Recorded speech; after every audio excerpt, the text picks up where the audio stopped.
Hello, everyone, and welcome back to the symposium, Earth Climate Dreams, Depth Psychological Reflections in the Age of the Anthropocene.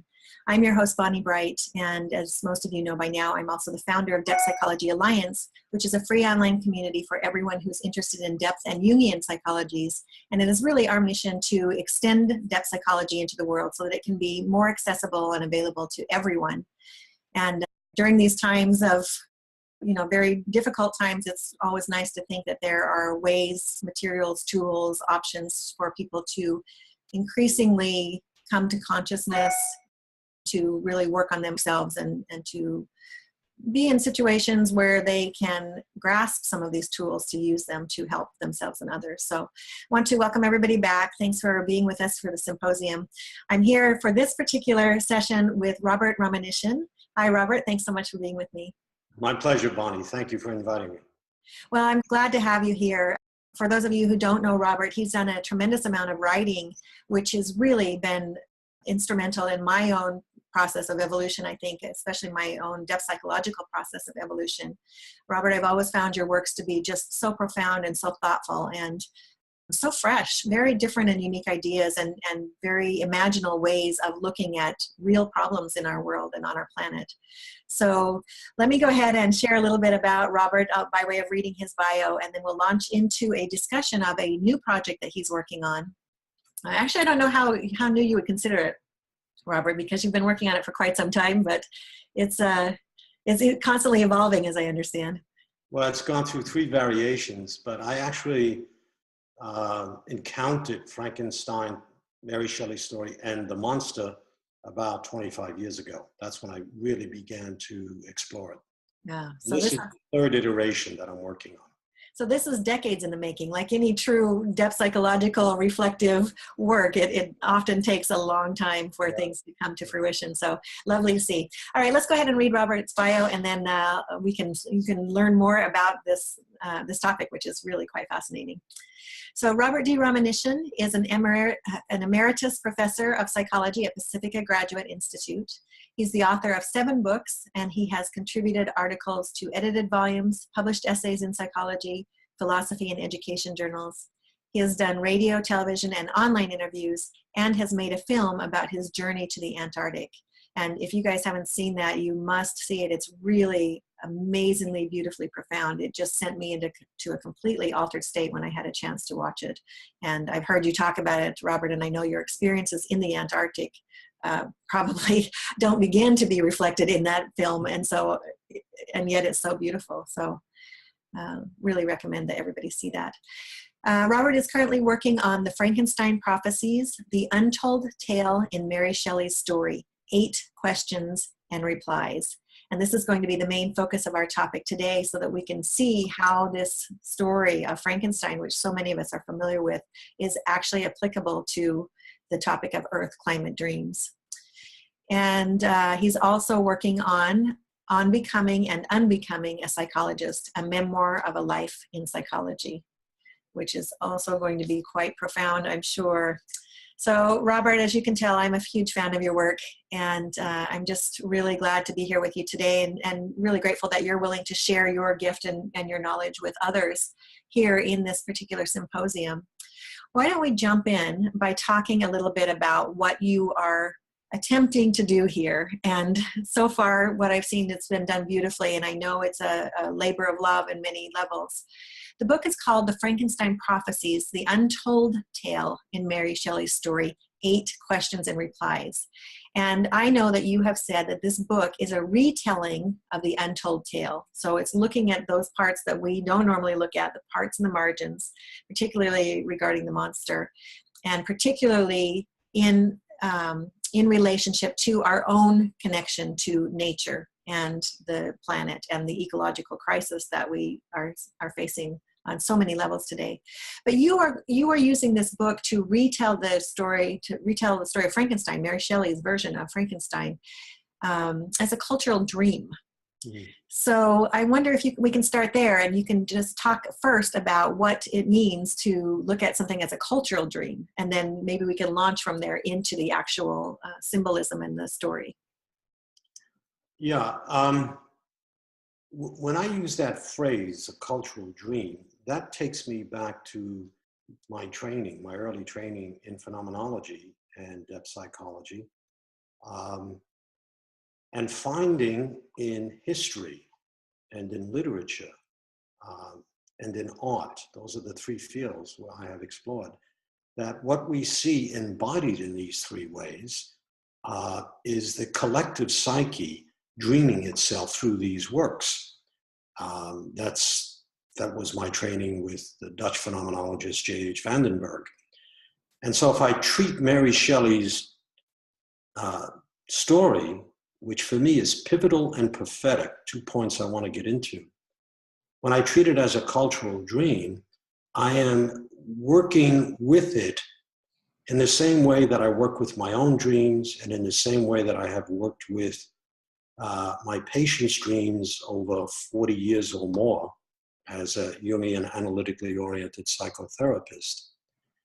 And what that means for me, whether I'm doing individually or collective cultural dreams, is, as in depth psychology and in our own dream life, what we do when we pay attention to dreams, either our own or others or cultural, historically, like with film, we are getting a perspective that helps us to see that if we don't know where we have come from and what we have forgotten and what we have left behind, then we really don't have a context for where we are now.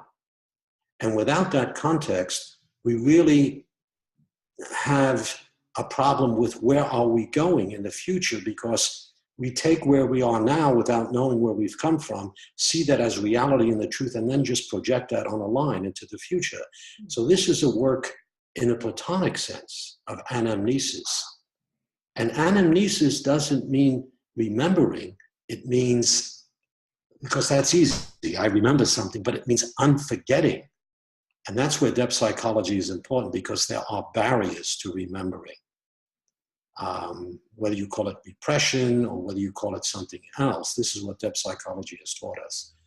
So I dig into these works and I try to listen to what is on the margins. And Mary Shelley's story as a cultural, historical dream is both pivotal and prophetic, because it reaches back to the conditions that made Victor Franken's work possible. I'll talk about that in a bit if you want.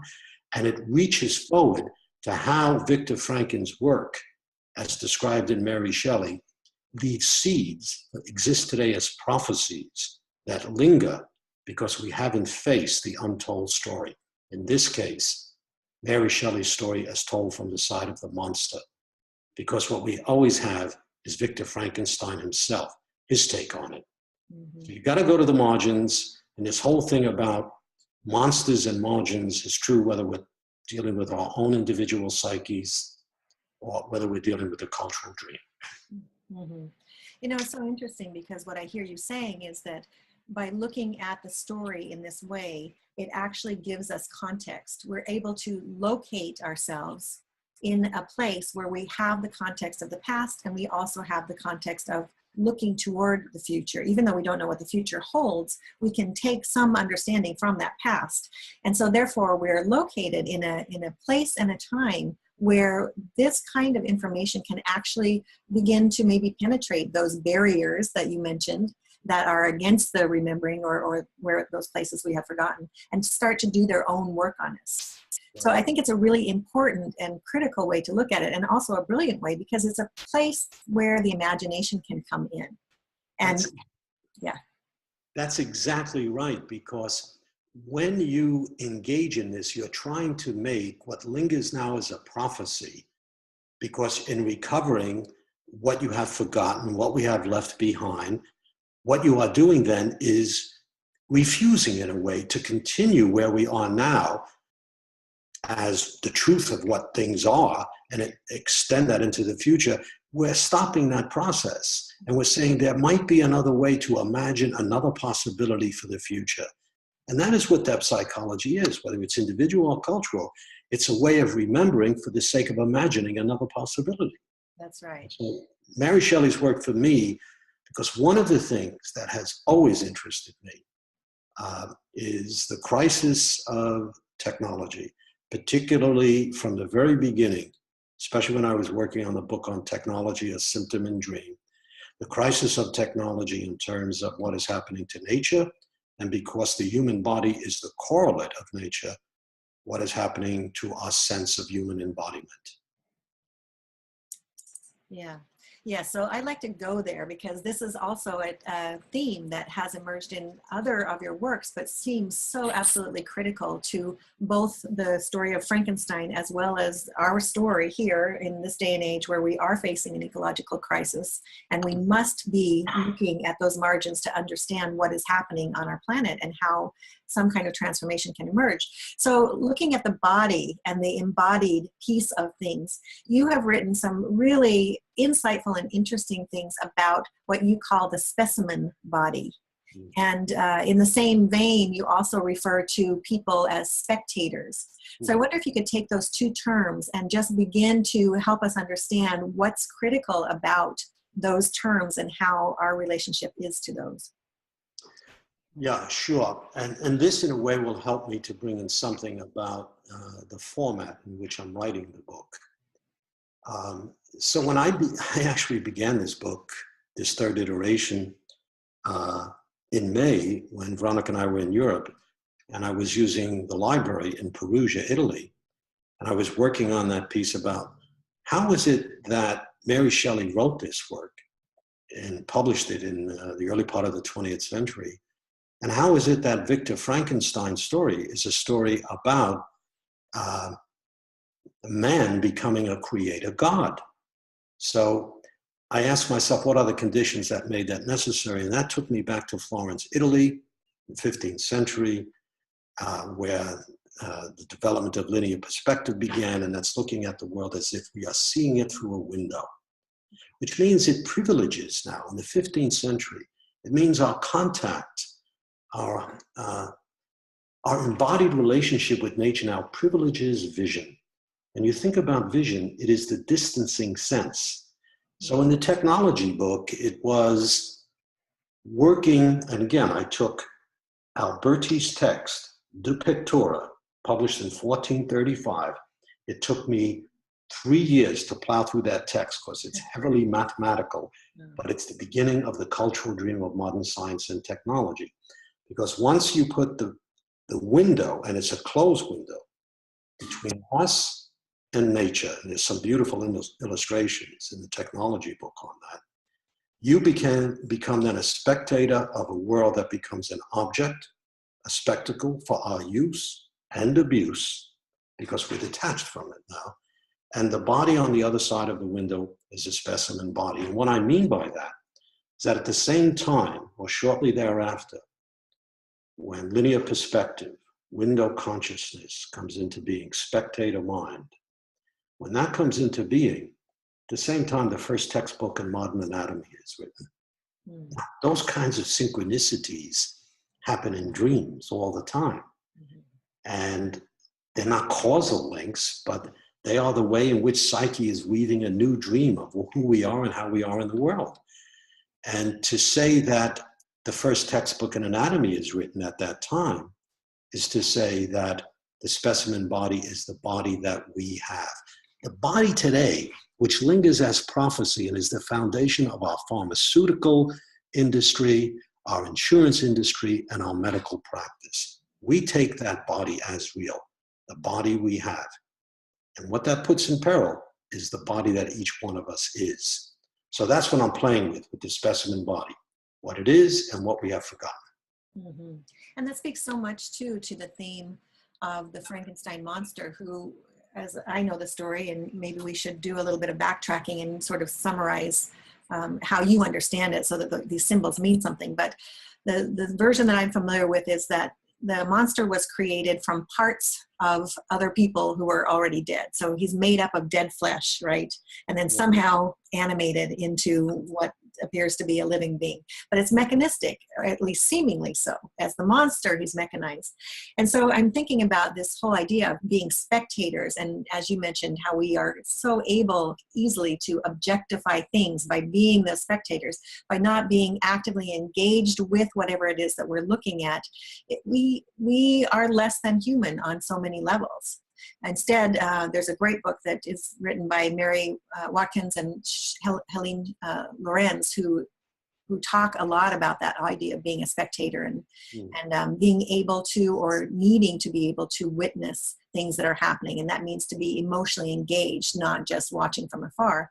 And I think this is such a critical piece of how we are right now in our culture, because we tend to objectify the planet. And when I say we, I know that's a generalization, but this is a kind of a stereotypical way that we are in our culture. We look at things as being dead instead of being ensouled, and therefore it's much easier for us to abuse and not to be emotionally engaged with what those are. So maybe you can share a little bit about what Frankenstein's monster, what is the role that it plays based on this whole idea of dead matter versus being ensouled? Well, you put your finger at the heart of the story, because the story begins when Victor Frankenstein, as a young boy, witnesses the power of lightning in the garden of his father's house. It blasts the tree trunk. And he asks his father, "What is that?" And his father says, "That's the power of nature." And then shortly after that, Victor Frankenstein's mother dies. So he's about 15 years old. And instead of grieving, that's that moment when, refusing to mourn his mother's death, he vows to erase death from life. So it is death that really fuels his project. And in order to achieve that project, he has to find out what is it that causes death. And then he would find the secrets of life. So where does he find his materials? Now, the specimen body has already been prepared. That's the backdrop that I tell in one of the early questions that we just talked about. Well, Victor Frankenstein goes to churchyard, cemeteries, and charnel houses to watch the processes of decay.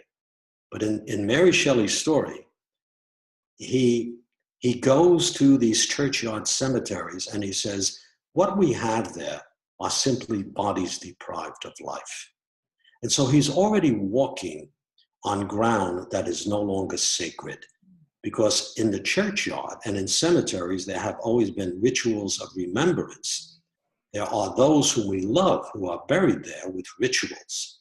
But for Frankenstein, it is merely a material substance that he digs up and sews together and animates, not with the fires of electricity from nature, but he tames lightning by seeing a connection between lightning and electricity. And so he becomes like a new created God who, from the point of view of modern science, will become just like the God who created life. And then the story unfolds, because Mary Shelley's story is a cautionary tale about what happens when we lose the sense of the sacred as the measure of who we are and crown ourselves as creators. That's part of the problem that we're in today. Mm-hmm. Absolutely true. You know, here we are, part of the title of this symposium is Depth Psychological Reflections in the Age of the Anthropocene. And of course, the Anthropocene, most people are beginning to become aware of this term if they're not already. And that is the idea that we're living now in an age where humans are the center of everything. Humans are doing what is being done to change the face of the planet, literally. So we're no longer in the age of the Pleistocene. The dinosaurs are no longer in the center of life as we know it on Earth. Instead, it's humans. And this, I think, probably started as a term that was kind of tongue-in-cheek on some level, you know, to apply a scientific name like Anthropocene, anthros meaning man or humans. And yet here we are, and it just seems like what you just said about losing the sacred, or losing our connection to the sacred and no longer treating things as sacred, is so hubristic and so full of lack of capacity to both be rooted in the past and understanding our past. And that goes back to connection with ancestors and you know, wisdom traditions and all kinds of things, but also lack of capacity to imagine a future that's different. We all, on some level in this culture, are caught in a system. We're cogs in a wheel, and that system is just going and going and going. So sometimes it's hard to know how to stop those cogs in the wheel and allow something new to come in so that things can actually change. Well, you know, I have to agree with that, particularly your thing, how do we stop? We're just cogs in the wheel. And I remember something that Jung wrote somewhere. He says, when I come across something in life that stops me in my tracks, I treat it as a god. Well, what stops us today? Not the sacred, not otherness, because we become homogenous. What stops us now are the crises we face. And because we don't remember how we got here, we think, well, this is the way the world is, and it's going to be like that, so we better solve the problem.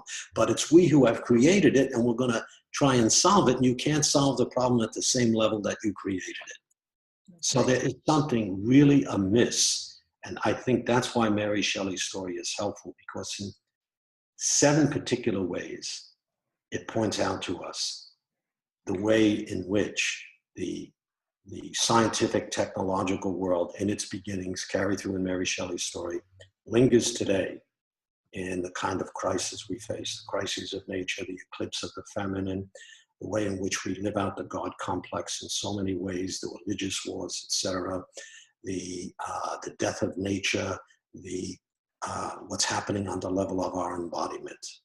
And that to me is a really crucial thing.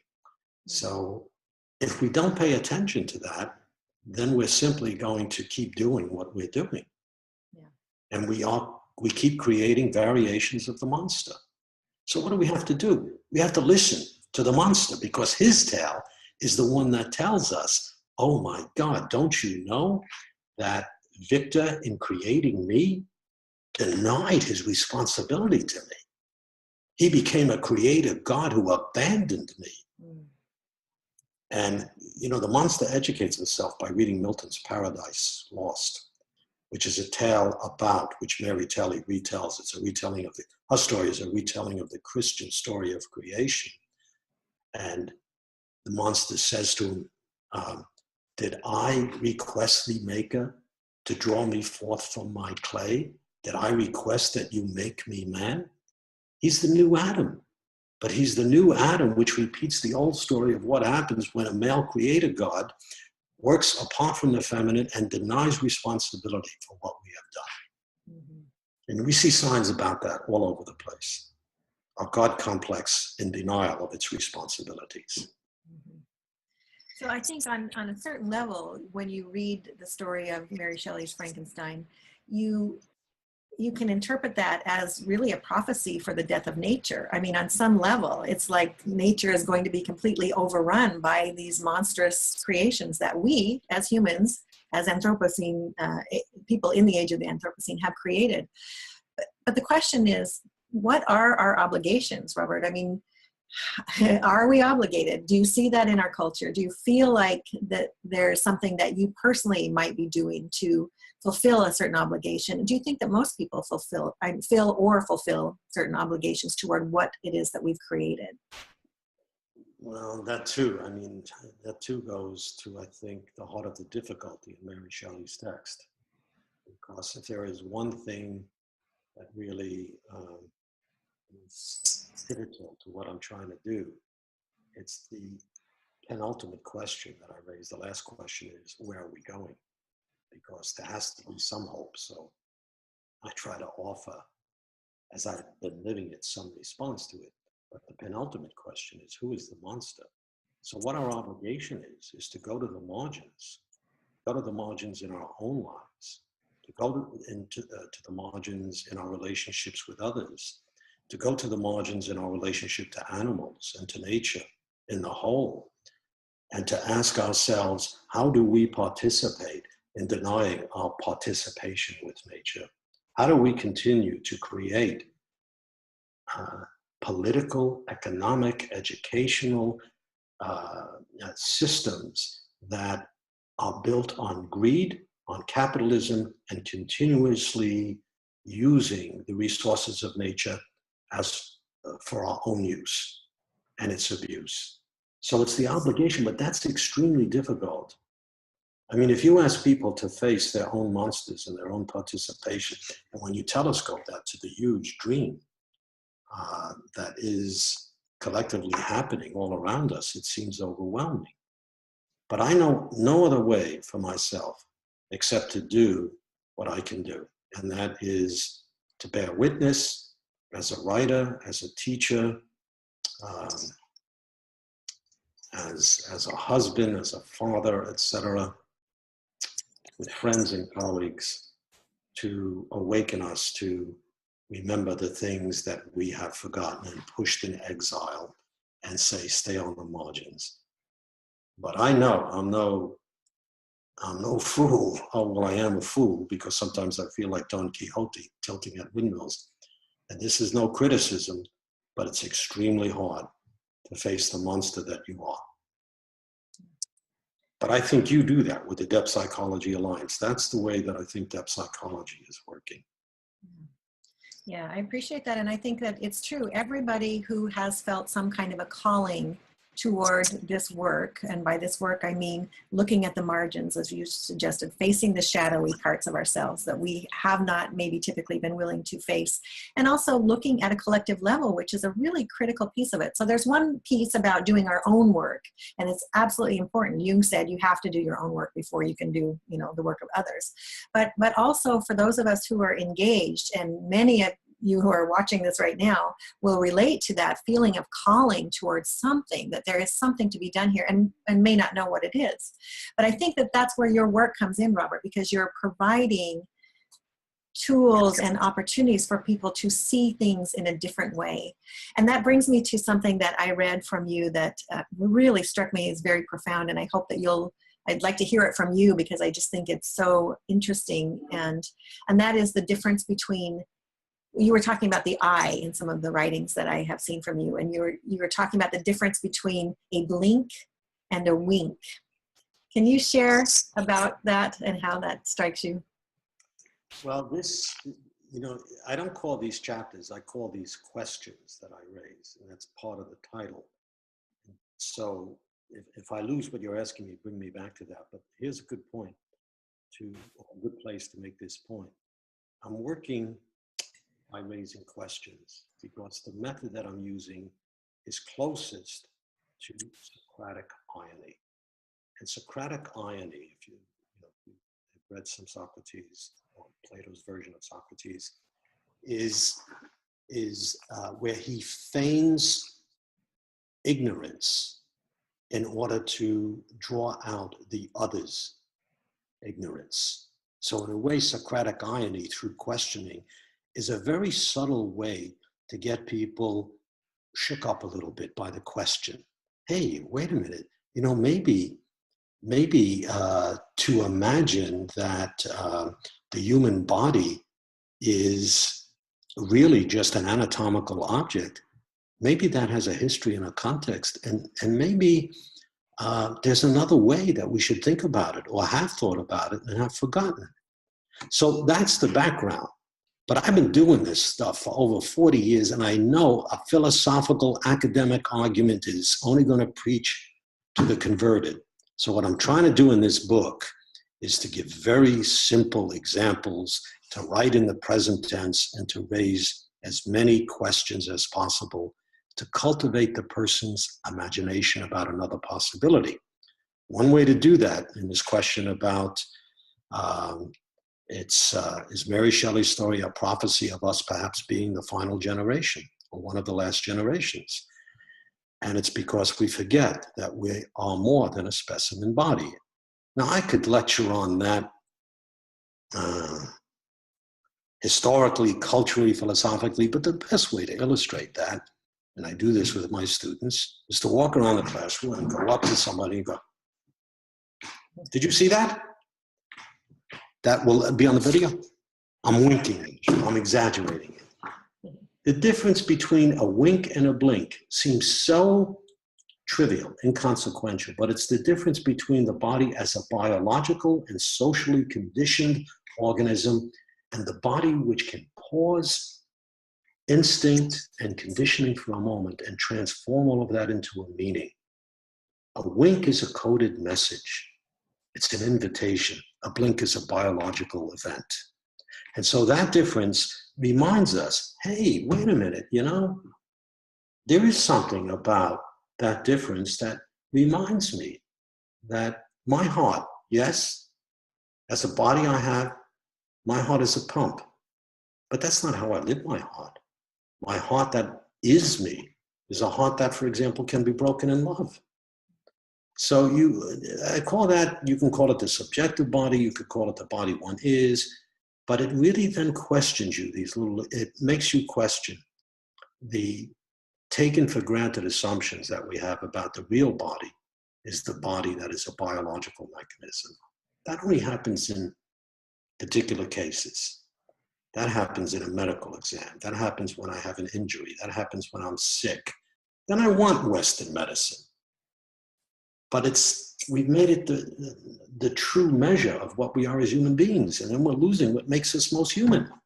The capacity to transform mechanism into meaning. To have an intention. And isn't this really where the differentiation begins with Frankenstein's monster? Because in the story, he begins to blur the lines between monster and human, doesn't he? Yeah. And what do we see in that emerging? I mean, what is his dream? Whose dream? Victor's dream or the monster? Well, both, because Victor's dream was very different than the monster's dream in the end. Right. Good point. Well, first of all, it's very important for me in the chapter I sent to you, or the question, are we perhaps the last generation? Because we really think of the specimen body as the true body, forget the body that each of us is. It's very important for me to make the point that Frankenstein's monster, who, by the way, has no name. And what does it mean to have no name? It means that for all intents and purposes, you are unconscious, you're exiled to the margins. So Frankenstein's monster reads Milton's Paradise Lost. He's educated. I raised the question, can he wink? Well, there's no direct evidence. Mary Shelley doesn't say, well, one day the monster winked at Victor Frankenstein. But that winking, that difference is only an example, a metaphor, if you will, for the capacity the human being has to resist the conditions and the instincts that define the specimen body. And that's what the monster's dream is. He wants Victor Frankenstein, his creator, to acknowledge him. He wants him, fundamentally, his dream, the monster's dream, is to assuage his loneliness by having Victor create the feminine counterpart for him. That's what his dream is, which is a human dream. Victor's dream is to be the creator God who would now rule over a new race of beings who would never know death. This is from her story, and would see him as a child looks to a benevolent father. What? I'm going to go Brooklyn, almost. What hubris. I was going to put an adjective in there, but I'm not going to do that. You could see I get really passionate about this. Yeah. So have I answered at least part of your question here? Yes, I think so, because they're two very different dreams. They're about as opposite at the ends of the spectrum as they could possibly be. And yet, of course, while I think that I understand Victor Frankenstein's dream on some level, because all of us as human beings, particularly in this culture, have that urge to take the power and to be able to do something with that power. It's one of the biggest problems in our society as I see it. But the monster's dream is completely different. And that is to become whole, which as Jungians, as depth psychologists, this is a very interesting symbol in the process of what's actually happening in the story. He wants to become whole, and he can do that, he perceives, through having a mate, you know, a female to be with him, to live with him. And of course, that doesn't end up happening in the story. Would you care to comment on how that unfolds and what that means? Oh, yeah, yeah, wow. I got to go back and make one final point. It's very important for me to indicate that Victor's monster is not a robot. He's not a puppet. He's not even a cyborg, half man, half machine. What makes her story so important, and why it's so important to tell the story from the monster's point of view, is that Victor's monster, the monster, is and is not like us. And I'm very careful about that. Because he is like us, if we keep pushing him to the margins, what are we pushing away of ourselves? Because And if he is not like us, then we have to know the ways in which he's not. And that's the prophecies that live out today. So the mate issue, Victor Frankenstein is a deaf man. He suffers from a deafness problem, not literally, but he's deaf to the appeals that his monster makes over and over again. Finally, the monster convinces him, make me a mate, and I promise you we will go to the farther reaches where no human being will ever look on us again. But I am so lonely, make me a mate. So Victor Frankenstein agrees. Now here's a really important point, because here is where the death that Victor Frankenstein would abolish and how he creates life apart from the feminine converge. So Victor Frankenstein agrees. And as he's making the feminine counterpart, we don't know her name either, so I have names for them, but I'm not going to reveal it. I have to wait till the book comes out. In terms of reading the history and the prophecies that, so he's making the mate, and then one night, as the monster is looking in from outside a window, so there's the window frame again, okay, that it starts with. He's still looking, and he's still a little bit distant, but he's watching Victor Frankenstein and also being able to witness for the first time that maybe there's some hope for me. And then the moonlight shines in on the mate, on the feminine counterpart, still unanimated on the table. And it's the feminine moonlight that awakens Victor Frankenstein to the horror of what he has done in trying to play God. And it awakens him to the possibility that he has denied that and he has to take responsibility for it. Okay? So the feminine moonlight is what awakens him. It's sort of like a variation of Coleridge's The Ancient Mariner, the importance of moonlight in that. And what does Victor Frankenstein do? Imagine if Mary Shelley's story was written where Victor says, oh, I know what I've done. I must make this mate. I've been so wrong. I surrender to the power of nature and not me as a god. But that's not what happens. And I play with that. How would things be different today if he, as an epitome of what we have become and are becoming, if he went that path? He doesn't go there. In his horror, he rips the mate he's making in this second work of creation to pieces. And he dumps her body parts into the dark, cold depths of the Scottish lakes. Both Monster and Victor now have crossed the boundary. There's no return, and the story unfolds from there. And all the deaths that follow are the death that returns, that he was abolished, and the most important and most significant death. 2 of them. Of the 5 deaths, 3 of them are women, and they bookend. His mother's death was what started his dream, and what will happen then is the monster, in his revenge, kills Victor Frankenstein's bride on their wedding night. And so the death that he would deny as a new creator, God, comes back to haunt him. Aren't we now surrounded by death? The death of nature, the death of what it means to be human, the death of our communities, the dying of our politics, the inability to really kind of have dialogue with others, the way we surrender ourselves to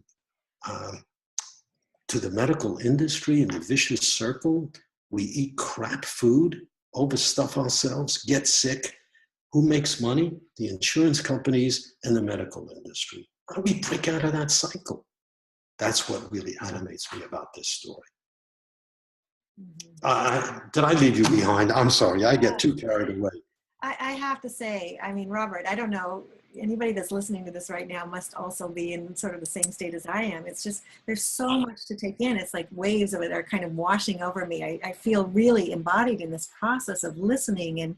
And I often, like, my mind kind of goes 100 miles an hour. So when I listen to someone talk like this, I often am processing it with my mind. But I feel like as you speak, I'm actually processing it in a different part of my being. it's much more of an embodied experience to listen to you talk. So this is a good thing, I think, because anything that can pull us out of our heads, again, a typical kind of head-centered society, is really a good thing. And I think that you're really onto something. One thing that strikes me in all of this is that one of the main themes is just the sheer alienation of the monster.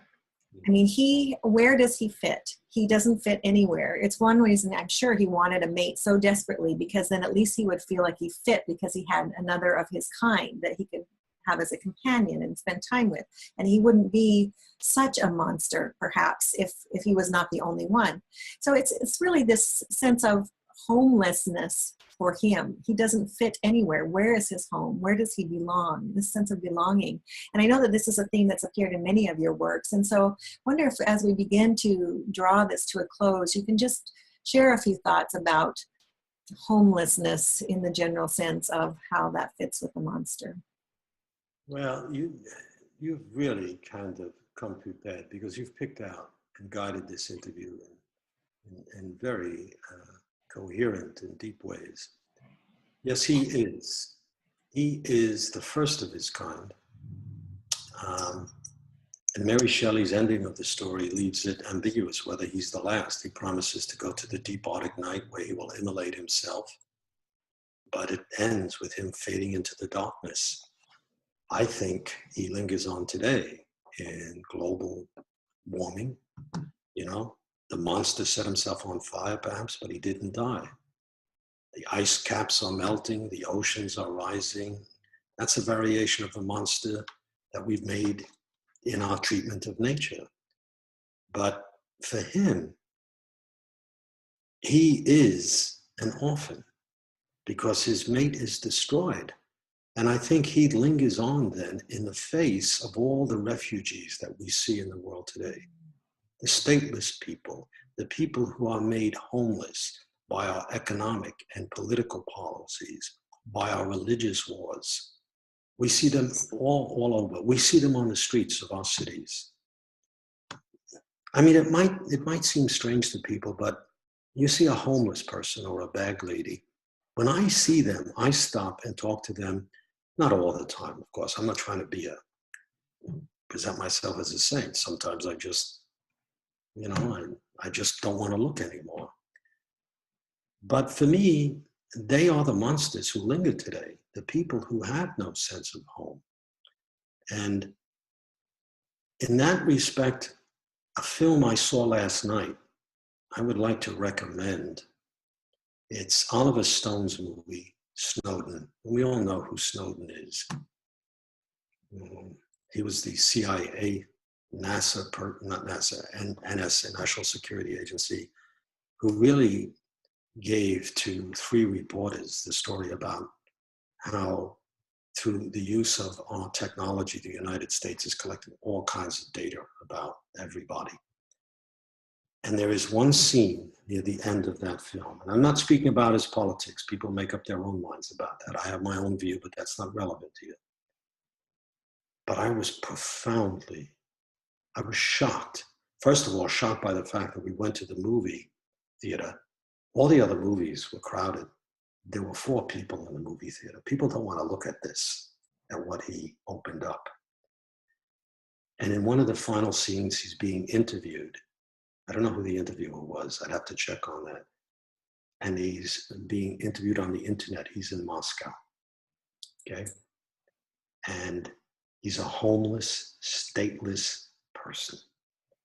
And he comes on stage as a mechanized robot, a very sophisticated robot, a machine that wheels itself in, automatic, and his head is a computer screen.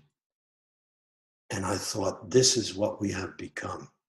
This is what we have made into people who are really trying to ask the disturbing questions. This is a variation of Victor Frankenstein's monster. We have become, he says he's homeless and a stateless human being. I think that film is a powerful evocation of how the digital technological world we are creating today is one side of a coin that has to do with the way we are killing nature and becoming disembodied as we prepare for our leap into space. And you know, in the technology book years ago, I wrote about how we're creating a new species, Homo astronauticus, Homo sapiens to Homo astronauticus. And I raised the question there, is it possible that to the degree that we can escape into space, we can be more cavalier about what we're doing to nature and ourselves? And if we are despoiling the earth, nature, then does it become necessary to leap into space? But maybe I have to end with this. I ended the technology book, and the last question is, where do we go from here?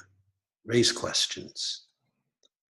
Get in touch with the monster at all levels, but look at that defining image of the last century, Earth seen from space. Is it a final farewell, or is it a homecoming? Or do we have to hold the tension of opposites between where our technology is taking us, but not doing it mindlessly? And that image, I think, has to remain for us. It is both home and it is the starting point for another leap. Mm-hmm. Yeah. And that leap is, for me at least, coming to me in the image of just being more human. And I associate that back completely to the monster, because in the end, if we can keep the monster in mind and understand his suffering and his motivations and his ultimate longing for belonging, I guess, Yeah. then we can begin to open ourselves to that same kind of compassion, empathy, imagination, the eros that we need in order to be able to respond to people. And to really see people, to regard them in a completely different way. And the same has to be applied to ourselves, of course, too, right? If we don't love and appreciate ourselves and all of those parts of ourselves that are monstrous on some level, then we can't begin to make that shift to that new kind of human being that you're talking about here, I think. Yeah. Yeah. I don't know what that new kind of human being will be, but I do think it has to be with a different sensibility, something that is not the empirical, materialistic, reductive sensibility. It has to be a different way of thinking and a different way of being embodied in the world with others. So it's the way, for example, we regard the disabled. What's the way we spend time to pause and be with others? I think friendship is a value, building community is a value. I think we need to find ways to do small acts of rebellion. You know? And that's what I think you do so well. For me, you are like a warrior, leading depth psychology into the digital world. And you know, I have a problem with this technology because it is itself, at the computer screen, we suffer from terminal identity.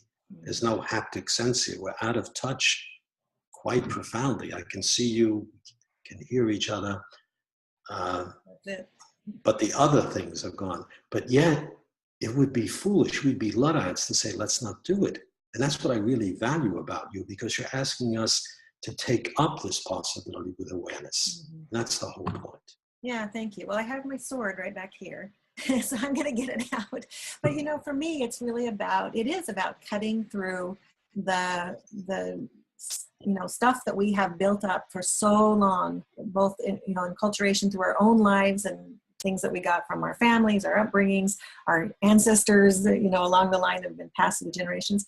But it's also about cutting through things like technology, which could be completely objectified and used as a weapon, a machine, whatever that is. But it's about finding those places in which we can insert or see how the spirit or the soul is already inserted into those things.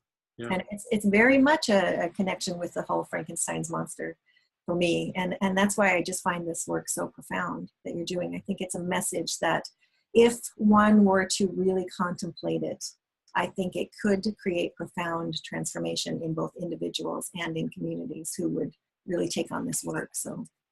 Well, thank you. I see it as a piece of a much larger whole that includes people like yourself, the dream group that we've been doing, the poetry group the three of us did with Brian Tracy. So yeah, it's good to have colleagues, because working on this for 20 years, it works you over. I feel at times I've been worked over, you know. So it's good to be able to share this. Thank you. Thank you very much, Billy. Yeah, absolutely. And thank you too so much for sharing it with us and being willing to do that. I've been talking to Robert Romanyshyn, who is a professor emeritus at Pacifica Graduate Institute, and also who was a psychotherapist, Jungian ordained psychotherapist for many years. And Robert is also the author of multiple books, so you can look him up and find some of those. But Robert, you did keep referring to the technology book, and I just wanted to be clear, that book is Technology as Symptom and Dream, if people want to look for that. It's a classic. It was written a long time ago, over 2 decades ago now, I think, right? Yeah, but it's been reprinted, I think, 7 or 8 times, and I never could have imagined. It's very much a classic, and it's been one of the really most influential books on my thinking around a lot of this modernity and the age of the Anthropocene and technology. So I really highly recommend people check that out, as well as many of your other books and articles that you've written. So I thank you so much for being with me. If you'd like to learn more about Robert, you can visit his website, and that is robertromanyshyn.com. And Romanyshyn is spelled, in case you need it, ROMANYSHYN. So robertromanyshyn.com. Well, thank you so much for being with me today, Robert. I really appreciate it. Thank you very much, Bonnie.